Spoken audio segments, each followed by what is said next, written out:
Hello students, welcome to the third video of this chapter number 14, sources of energy.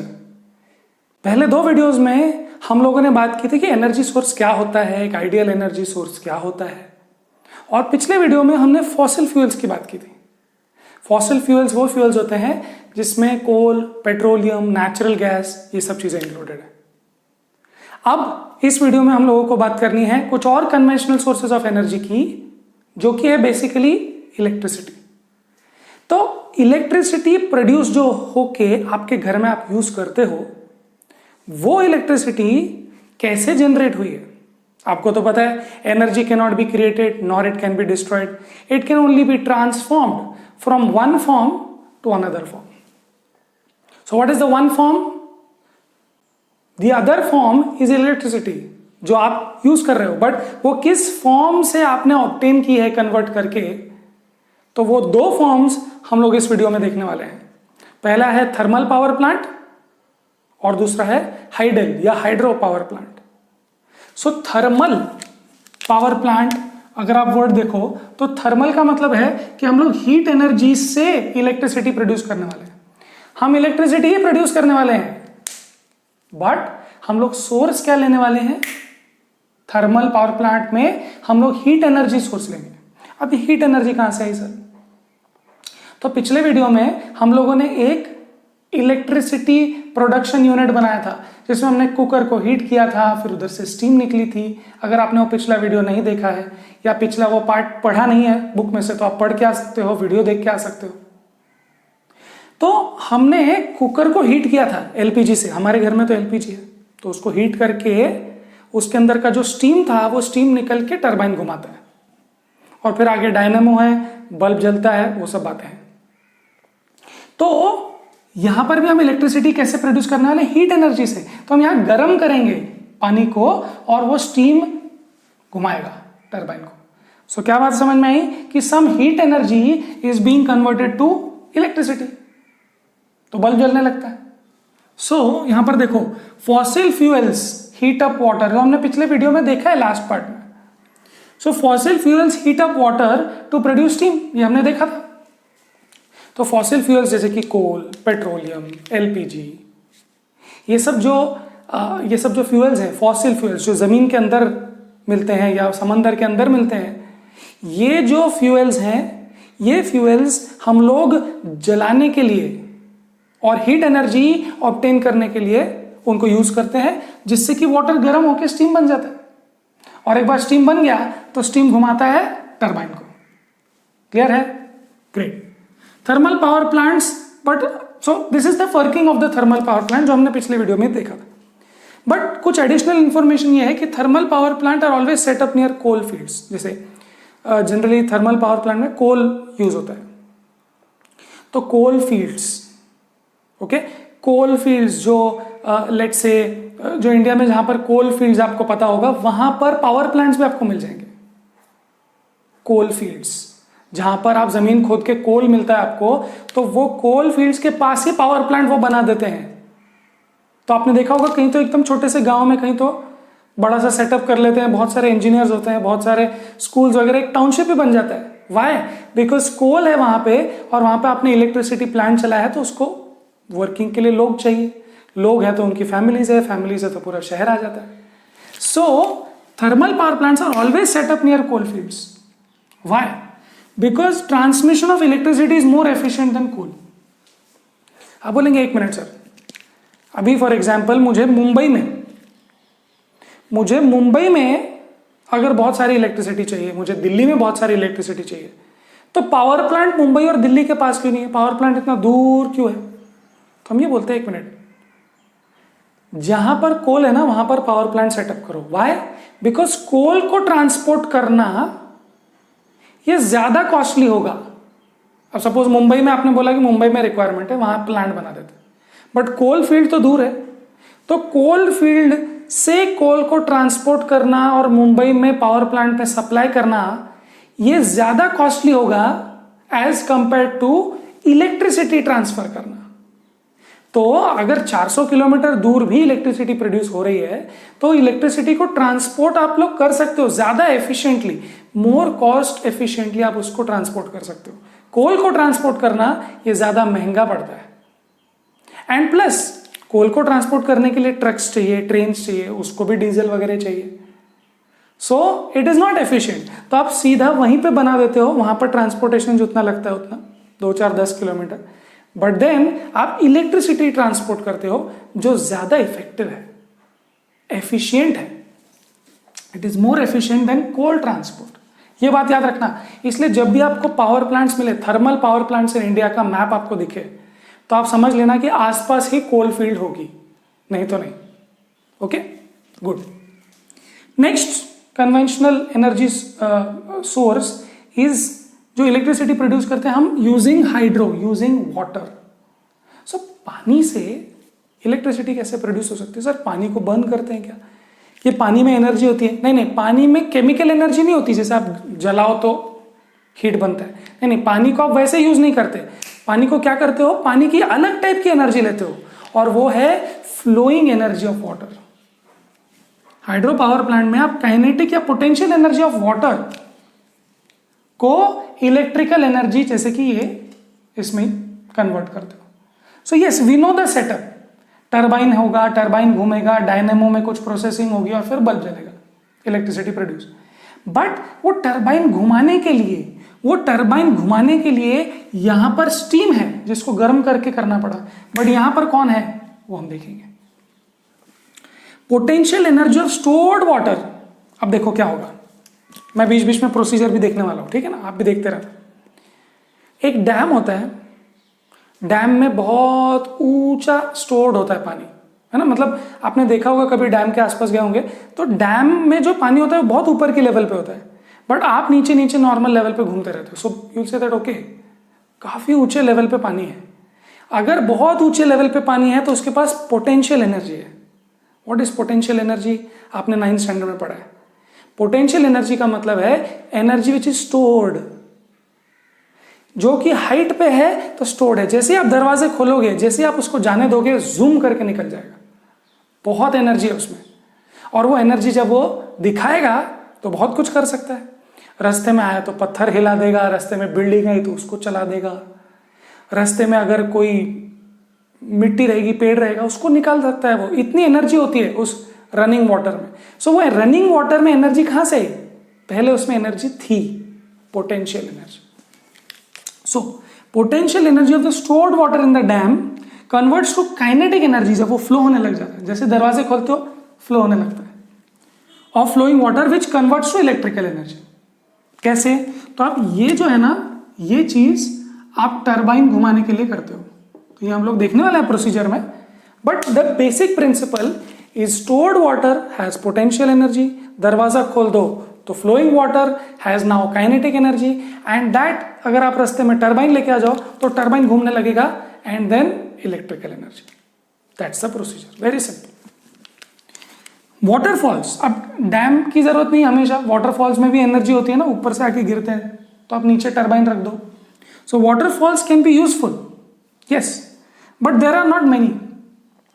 India के terrain के हिसाब से, India बहुत vast है, तो बहुत सारी जगह पे तो वाटरफॉल्स है ही नहीं, और अगर होंगे भी तो वो साल के कुछ महीने ही फ्लो होते हैं वाटरफॉल्स, 12 महीने तो फ्लो नहीं होते। तो ऐसे में आप क्या करोगे? Just like you store water for use, you can also store water at a height for electrical energy, for hydro power plant. तो जब तक झरने में से पानी आ रहा है तो ठीक है, you can run the turbine, but जब झरने में पानी नहीं आ रहा है, जब समर सीजन है, तो क्या करोगे? लाइट यूज करना है फिर भी, तो आप उसको स्टोर करके रखते हो। सो waterfalls can be useful, but there are not many, so hence dams are built to store water. तो बहुत सारे डैम्स हैं, और डैम कहाँ बनते हैं वो भी देखना आप। डैम्स बनते हैं थोड़े से वैली जैसे एरिया में, मतलब जहाँ पहाड़ वगैरह है वहाँ पर डैम्स बनते हैं। सो जैसे ही डैम्स बनते हैं पानी स्टोर होने लगता है। सो डैम्स के पास ही हाइड्रो पावर, जैसे यहाँ कोल होता है फील्ड, वहाँ पर थर्मल पावर प्लांट, वैसे ही हाइड्रो पावर प्लांट कहाँ होता है? जहाँ पर डैम्स होते हैं, या हमको जहां पर इलेक्ट्रिसिटी प्रोड्यूस करनी होती है वहां हम डैम बना देते हैं, और फिर वो कंटिन्यूस सप्लाई ऑफ वाटर आता रहता है। जैसे जैसे आप दरवाजा खोलोगे आता रहेगा, इलेक्ट्रिसिटी बनती रहेगी। Almost 25% of energy requirement for India is through hydro energy. तो हमने देखा था एक मैप में, मैं अभी नहीं तो दिखा देता हूं आपको एक पाई चार्ट जिसमें आपको समझ जाएगा कि most of the energy which we use is thermal power plants, we use coal etcetera to run the turbine. Now 25% of the energy, at least a quarter of the energy is by hydro power plant, hydro energy, dams वगैरह बना के। सी you understand कि बहुत सारी जगह पे dams बन ही नहीं सकते, तो वहां पर आपको थर्मल पावर प्लांट या न्यूक्लियर पावर प्लांट यूज करना पड़ता है। बट जहां पर डैम्स बनाने की सुविधा है, जहां पर पानी आता है, जहां पर पानी है, वहां पर आप ये वाली एनर्जी सोर्स यूज कर सकते हो। क्यों? So let's see the procedure. So procedure क्या करना है? पहले तो जहां पे नदी बह रही है वहां पर आपको एक डैम बनाना है। तो जैसे आपने डैम बना दिया, इट्स लाइक स्टॉपिंग वाटर ना। सो जैसे वाटर फ्लो हो रहा है, आप रास्ते में कुछ डाल दो तो कैसे वाटर राइज होने लगता है। So high rise dams are constructed to obstruct the flow of water, obviously, which converts the kinetic energy of flowing water. तो देखो, जैसे पानी फ्लो हो रहा है, मैंने रास्ते में डैम बना दिया, तो क्या होगा? पानी फ्लो हो रहा है मतलब काइनेटिक, समझो, पानी फ्लो हो रहा है मतलब काइनेटिक। यहां पे आकर रुक गया बट राइज हो गया, लेवल बढ़ रही है, लेवल बढ़ रही है, बढ़ रही है। So that flowing water got stored, so that energy of the water, kinetic energy of initially the kinetic energy got converted to potential energy. Dam, kinetic energy of water flow to potential energy of stored water. Okay, now this stored water is carried through pipes. अब मैं आपको diagram दिखा दूंगा कि this stored water, आप नीचे ना, जैसे वो दरवाजा होता है डैम में, तो वहां दरवाजे नीचे एक लेट्स से एक पाइप होता है, कुछ पाइप्स होते हैं, और वो पाइप्स में से वाटर फ्लो होता है, नीचे होता है बिलो द डैम, तो वहां पे हमेशा चलता रहता है पानी। तो वहां से आप पानी निकालते रहते हो और वहां पर ही एंट्रेंस पे एक टरबाइन होता है। देखो, आपको इलेक्ट्रिसिटी प्रोड्यूस करने के लिए क्या चाहिए? आपको चाहिए एक टरबाइन, डायनामो, और आपको चाहिए कि वो टरबाइन घूमे। तो टरबाइन घुमाने के लिए आप ये भी कर सकते हो और पानी भी घूम लेके आ सकते हो ना। पानी मारेगा उसको तो टरबाइन घूमेगा। There is a movie called Swades, उसमें लास्ट में मूवी में वो यही शाहरुख खान यही बनाता है, एक टरबाइन, एक पूरा ये सेटअप करता है हाइड्रो पावर प्लांट वाला। तो वो झरना होता है, झरने के वहां एक टैंक बनाता है, टैंक में से पानी पाइप में से आता है और वहां टरबाइन घूमता है। सो अगर आप वो देखना चाहो तो वो मूवी के लास्ट पार्ट में आप वो देख सकते हो। So we have this pipe जहां से वो पानी आता है स्पीड में और टरबाइन घूमता है, और टरबाइन घूमने की वजह से इलेक्ट्रिसिटी प्रोड्यूस होती है। वो तो हमने पिछले वीडियो में भी देखा है ना। Point to be noted here is that यहां पर ऐसा कुछ लग नहीं रहा कि कुछ बर्न हो रहा है, कुछ पोल्यूशन हो रहा है, ऐसा लग नहीं रहा है ना। ऐसा लग रहा है सब कुछ अच्छा है, बिकॉज जो पानी टरबाइन को घुमा के वापस बाहर आएगा वो तो पानी ही होगा ना। आप उसको पीने के लिए यूज करो, कपड़े धोने के लिए यूज करो, आप वाटरिंग के लिए यूज करो, फार्मिंग के लिए, कुछ भी आप यूज कर सकते हो उसको। वाटर ही था वो, उसकी बस एक फिजिकल एनर्जी आपने ले ली, जैसे काइनेटिक पोटेंशियल, केमिकली चेंज नहीं किया। सो आप बोलेंगे वाह ये तो बहुत अच्छा है। हाँ, ये अच्छा है, बट इसके भी कुछ ड्रॉबैक्स हैं, कुछ प्रोज हैं, कुछ कॉन्स हैं। कोई अच्छी बातें हैं, कुछ बुरी बातें हैं। तो वो अच्छी बातें और बुरी बातें हम लोग ये नेक्स्ट स्लाइड में हम लोग बात करने वाले हैं। But let's talk about the first one, that is it is a renewable source of energy. क्यों रीन्यू? जैसे बोलते हैं ना कि आपका सब्सक्रिप्शन रीन्यू हो गया, मतलब क्या कि आपका सब्सक्रिप्शन खत्म होने वाला था, फिर से रीफिल हो गया, फिर से आ गया। कैसे? तो ये डैम में जो पानी हम लोग निकाल रहे हैं तो डैम खाली हो रहा है। पर क्या आपको लगता है ये डैम फिर से भर जाएगा? हाँ, हमको लगता है इंडिया में मॉनसून के टाइम पे डैम्स फिर से भर जाते हैं।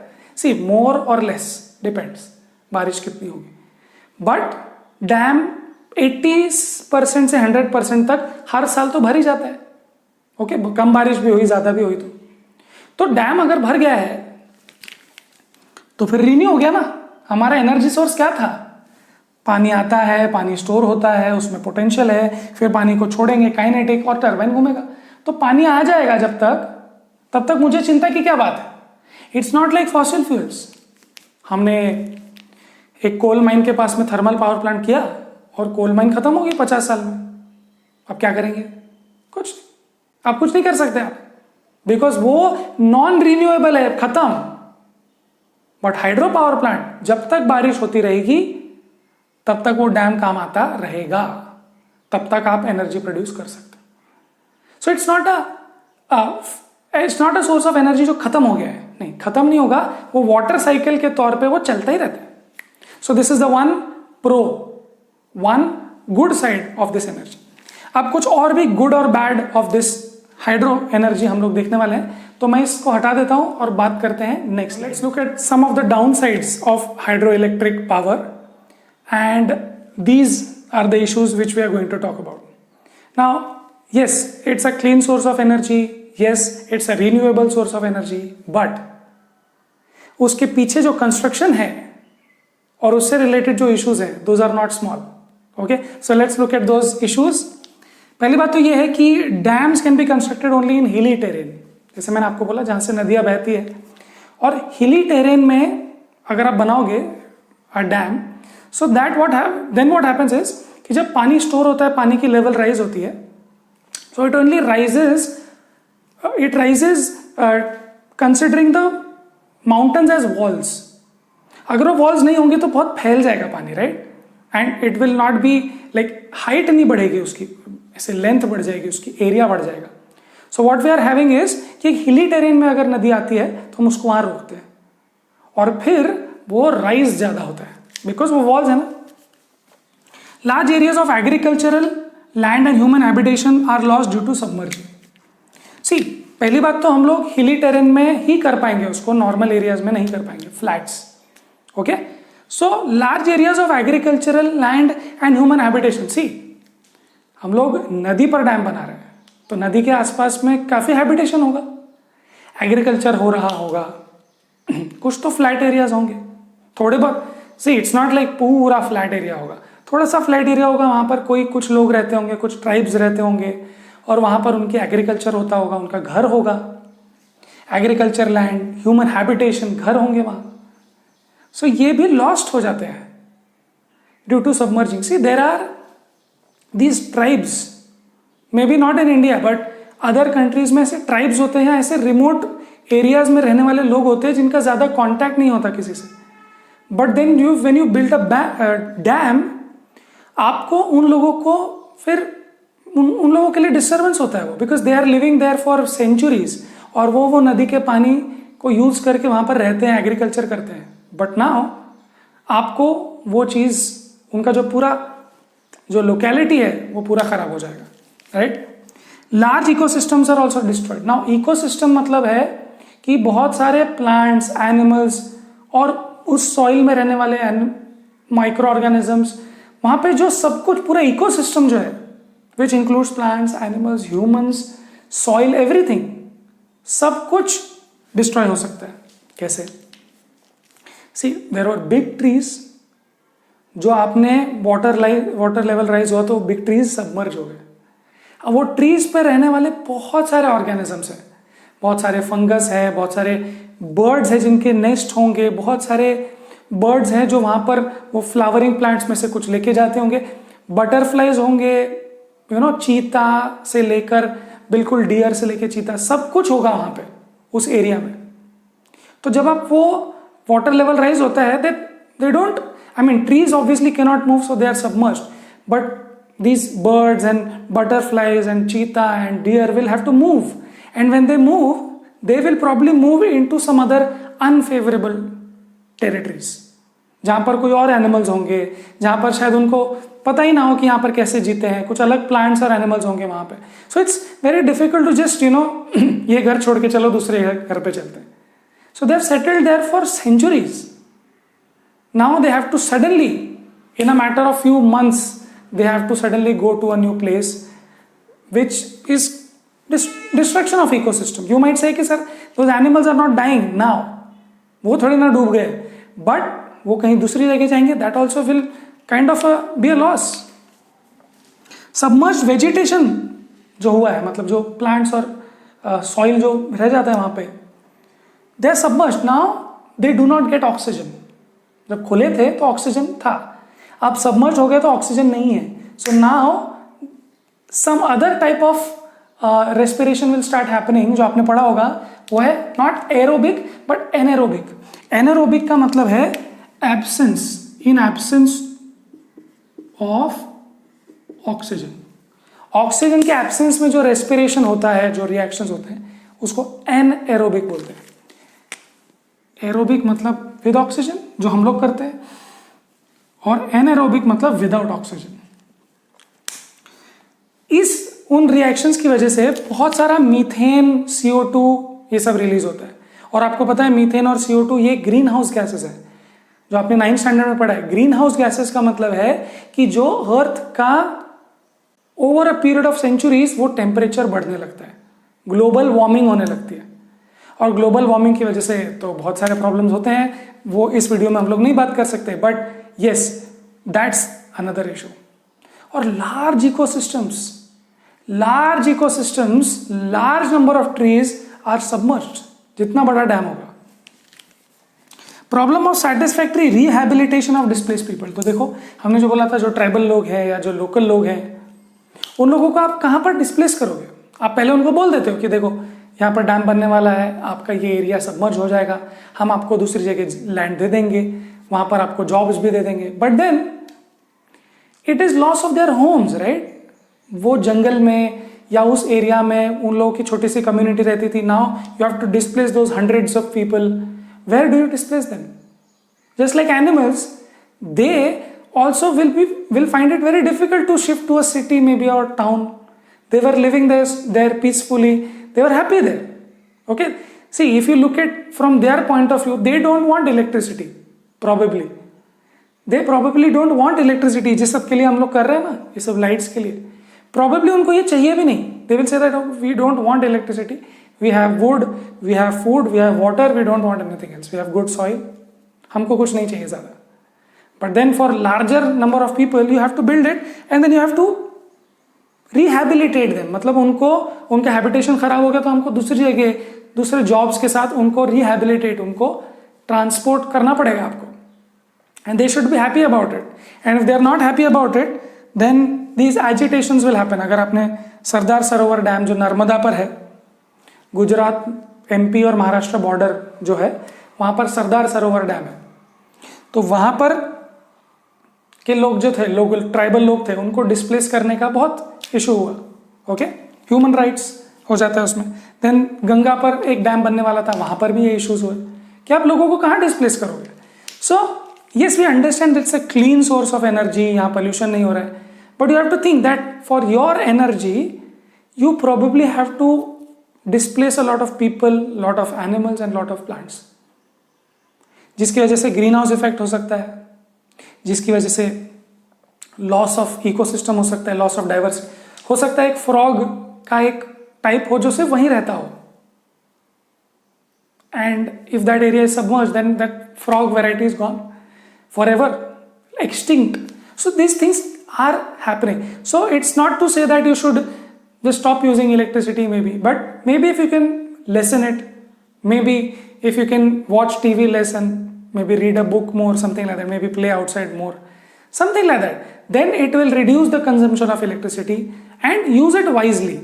बस चालू है, just switch it off अगर यूज नहीं हो रहा. just realize that जो भी चीजें आ रही हैं those are not free of faults. कुछ ना कुछ faults, कुछ ना कुछ issues हर एक चीज में होते हैं. somebody or something will definitely be affected. Right? Okay, good. So let's close this video here. Next videos में हम लोग बात करने वाले कुछ और sources of energy की, जैसे कि biomass, etc. Okay? So we will see you in the next video. Till then, पढ़ाई करते रहें.